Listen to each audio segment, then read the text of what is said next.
La galerie API 20NE, c'est un système standardisé permettant l'identification biochimique des bacilles à gram négatif non entérobactéries, c'est-à-dire qui n'appartiennent pas à la famille des entérobactéries.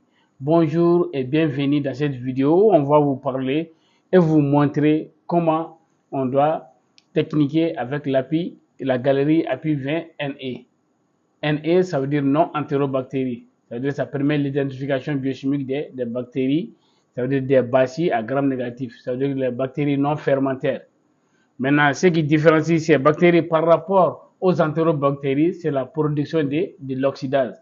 Parce que quand vous prenez dans les caractères généraux des entérobactéries, on vous dit qu'ils possèdent tous une catalase et une absence d'oxydase.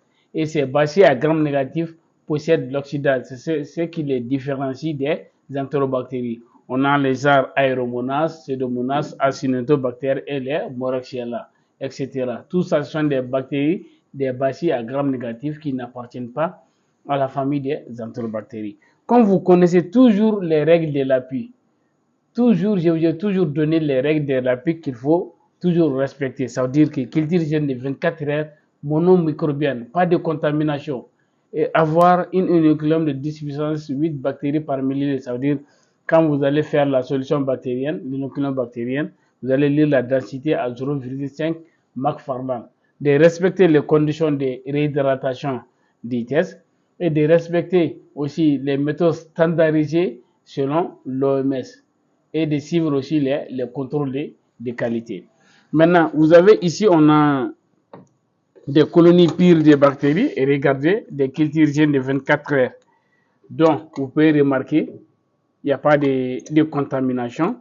Et ici, nous allons allumer des becs benzène. Voilà. Maintenant, voici la galerie et puis voici les alvéoles. La première des choses que vous allez faire d'abord, c'est toujours lire la notice du test. Lisez toujours la notice du test avant de les manipuler. Maintenant, je vais créer les conditions d'humidité dans les alvéoles en faisant quoi? Avec l'eau stérile. Vous voyez à côté du bec benzène. Je vais mettre de l'eau dans les alvéoles.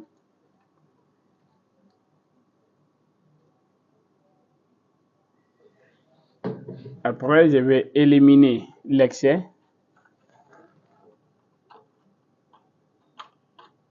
Vous voyez.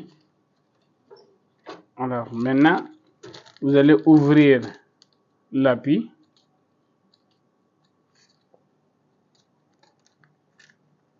Vous voyez la carte de l'appui. Maintenant, ce qu'il faut savoir, tout ça, ce sont des substances biochimiques qui sont déshydratées, minéralisées dans les puits et qui Et vous connaissez comment on remplit en fonction des puits. Maintenant, on va déposer et fermer. Nous allons passer à faire maintenant l'inoculum bactérien. Vous voyez, nous allons casser les types. Après, vous allez stériliser l'anse au bec benzène.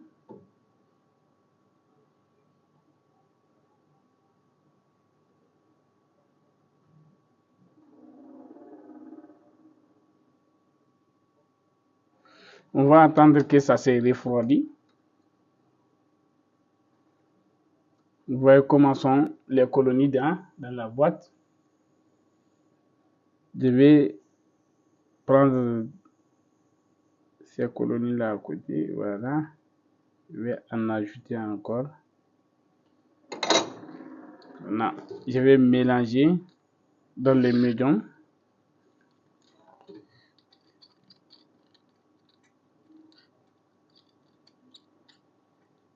Ne prenez pas la zélose, prenez toujours les colonies qui sont sur la surface de la zélose, sinon la zélose ne va pas se dissoudre dans les médiums. Vous allez stériliser l'anse.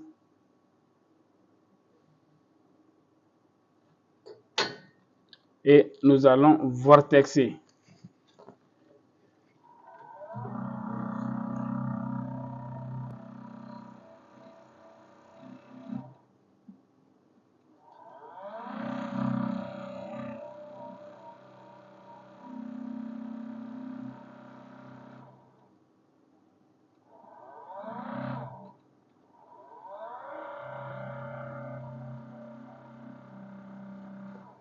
Après avoir vortexé, vous allez lire la densité à 0,5 mark Farland.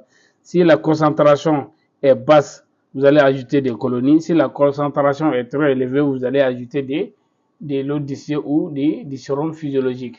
Alors, après ça, nous allons maintenant remplir les puits et les kipils. Maintenant, vous connaissez déjà les caractères des puits qu'il faut respecter. Les caractères qui sont encadrés et les caractères qui sont soulignés, ce qu'il faut faire. Vous voyez, vous allez planquer la pointe du compte-goutte contre la paroi du type et puis vous allez remplir. Regardez. Seuls les caractères qui sont encadrés sont remplis puis et kipils, comme vous avez vu dans les autres vidéos. Faites beaucoup attention à ne pas créer des bulles d'air.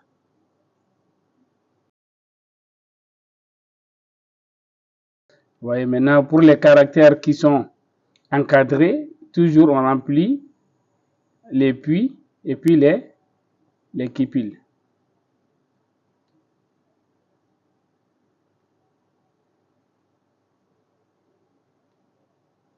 Voilà. On remplit puits et kipils.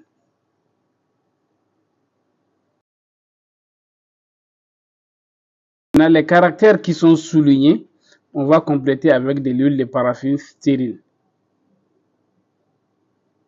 Parce que ces puits devraient être incubés en anaérobiose. Après, on a iré. Après gli, on a l'arginine déshydrogélase. Après, on a iré à la recherche d'irréage. Vous voyez. Tous les autres puits, hein, là où c'est souligné seulement, vous ajoutez de l'huile de paraffine. Maintenant, nous allons fermer avec le couvercle et puis mettre les identifications.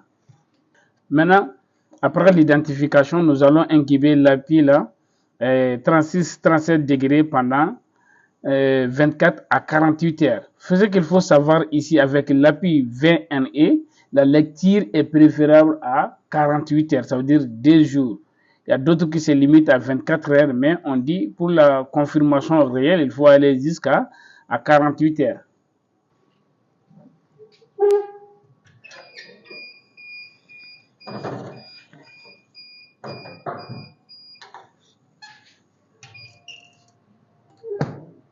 Alors, vous avez vu les modes opératoires de l'API 20NE qui est destiné à l'identification biochimique des bacilles à gram négatif non fermentaires et qui n'appartiennent pas à la famille des entérobactéries. Maintenant, une fois 24 à 48 heures, on va ajouter des révélateurs dans des puits, hein, NO3 et puis les tryptophanes, qui sont des révélations d'une coloration pour confirmer ces puits. Alors, on va attendre demain pour vous montrer encore comment on prend la lecture de la galerie API 20NE. Alors, au lendemain, vous allez faire la lecture, n'est-ce pas? Mais néanmoins, il faut garder ça en tête. Pour l'API 20NE, la lecture est préférable à 48 heures. C'est compris? C'est pour cela que quand on prend les papiers sur lesquels vous allez prendre les résultats, il y a 24 heures, il y a 48 heures. Maintenant, si vous prenez la lecture à 24 heures, vous allez ajouter les révélateurs au niveau des NO3, le potassium, n'est-ce pas? Vous allez ajouter nitrite 1, nitrite 2, vous allez attendre 5 minutes pour faire la lecture. Et au niveau des tryptophanes aussi, vous allez ajouter une goutte de GAMS. Mais néanmoins, lorsque vous ajoutez les révélateurs à 24 heures, pour incuber, vous serez obligé d'utiliser la pipette pour prendre les révélateurs et puis couvrir, attendre 24 heures. Dans le cas contraire, vous allez attendre 24 heures et puis ajouter les révélateurs. Ces deux tests-là, 24 heures, 48 heures, permettent une confirmation. Maintenant, vous allez prendre, je vous ai montré déjà comment se présentent les API, que ce soit l'API 20NE, que ce soit l'API 20 et l'API Strep. Je vous ai montré au départ quelles sont les colorations et quelles sont les colorations lorsque l'API est positif. Alors, vous allez prendre les résultats en fonction du papier ici. Dans ces cadrans, vous avez trois puits. Vous allez ajouter les positifs et puis vous étirez les chiffres ici. Ces chiffres-là correspondent au numéro d'une bactérie lorsque vous allez taper dans la pinette. Et puis, ce qu'il faut ajouter encore, je vous ai toujours dit, avant d'utiliser les 10 produits, il faudra toujours lire la notice. Il faut toujours lire ce que disent les fabricants. Vous remarquez, ils vous donnent réellement ce qu'il faut suivre, le planning à suivre. Et ici aussi, vous voyez, dans ces cadrans-là, vous voyez les tests quand le test est négatif. Ici, dans ces cadrans, vous voyez quand le test est positif. Vous pouvez les remarquer. Vous voyez? Ça veut dire qu'il faut toujours suivre la notice. Puis, il faut ajouter ici, cette partie-là, c'est l'oxydase.